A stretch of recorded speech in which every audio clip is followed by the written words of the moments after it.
राधे राधे दोस्तों। महाभारत की कथा में कीचक वध का भी प्रमुखता से वर्णन आता है।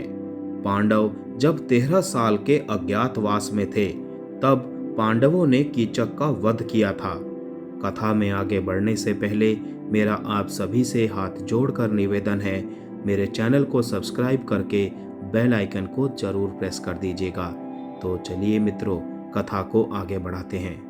महाभारत की कथा में पांडव जब अज्ञातवास भोग रहे थे तो सभी पांडव कौरवों से बचने के लिए भेष बदलकर विराट नगर में रहने लगे, जहां पर पांडव और द्रौपदी एक सेवक बनकर समय व्यतीत करते थे। युधिष्ठिर राजा विराट के मंत्री कनक के रूप में कार्य करने लगे। अर्जुन बृहन्नला नाम के एक किन्नर के रूप में वहां की राजकुमारी उत्तरा को नृत्य सिखाने लगते हैं। भीम बल्लव के रूप में खाना बनाने लगे। नकुल ग्रंथिक के रूप में घुड़सवारी और सहदेव तंतीपाल के रूप में चरवाहे का काम करने लगते हैं, जबकि द्रौपदी सैरंध्री के रूप में रानी की सेवा करने लगी। कीचक विराट नगर का सेनापति और महारानी सुदेशना का भाई था। कीचक के बारे में कहा जाता था कि वो अहंकारी और दुष्ट था। वो बहुत जिद्दी भी था। एक बार कीचक अपनी बहन सुदेशना से मिलने उसके महल में आया तो उसकी नज़र द्रौपदी पर पड़ गई। द्रौपदी को देखकर कीचक मोहित हो गया और उसको पाने की कामना करने लगा। कीचक ने अपनी बहन सुदेशना को द्रौपदी को उसके पास भेजने को कहा।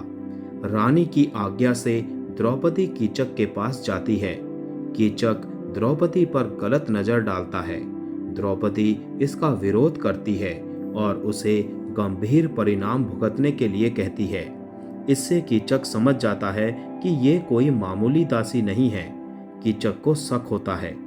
इसी दौरान शकुनी के साथ दुर्योधन आता है और राजा विराट से मिलता है और कहता है कि उसे ज्ञात हुआ है कि पांडव विराट राज्य में शरण लिए हुए हैं। राजा इस बात से इनकार करते हैं, लेकिन इन बातों को कीचक सुन लेता है और वो समझ जाता है कि ये दासी ही द्रौपदी है। कीचक इस बात की जानकारी दुर्योधन को दे देता है। कीचक एक बार फिर द्रौपदी के पास जाता है और कहता है कि उसे असलियत का पता चल चुका है। इस बात से द्रौपदी हैरान रह जाती है। कीचक द्रौपदी को रात में अपने कक्ष में आने के लिए कहता है। उसकी आज्ञा ना मानने पर वो राज खोलने की धमकी देता है। इस बात की जानकारी द्रौपदी सभी पांडवों को देती है। पांडवों को बहुत क्रोध आता है। तब अर्जुन बताते हैं कि कीचक के मन में राजा बनने की इच्छा है। तब पांडव कीचक वध करने की एक योजना बनाते हैं। कीचक राजा बनने की इच्छा दुर्योधन के सामने रखता है। कीचक दुर्योधन को भरोसा दिलाता है कि यदि वो राजा बन जाए तो वो पांडवों की हत्या कर देगा। शकुनी दुर्योधन को समझाता है कि पांडव अब कीचक को नहीं छोड़ेंगे। पांडव कीचक का वध किए बिना नहीं रहेंगे, क्योंकि वे द्रौपदी का अपमान सहन नहीं कर सकते हैं। शकुनी दुर्योधन से कहता है कि रात में सभी पांडवों को पकड़ा जा सकता है।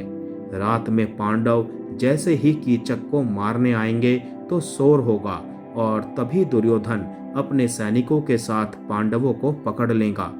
लेकिन इस बात का पता पांडवों को चल जाता है। तब पांडव एक योजना बनाते हैं। पांडव द्रौपदी के स्थान पर भीम को महिला के कपड़ों में उसके कक्ष में भेज देते हैं। कीचक कुछ नहीं समझ पाता है और भीम को द्रौपदी समझकर पकड़ लेता है। तभी भीम कीचक को अपनी पकड़ में ले लेते हैं और उसका वध कर देते हैं।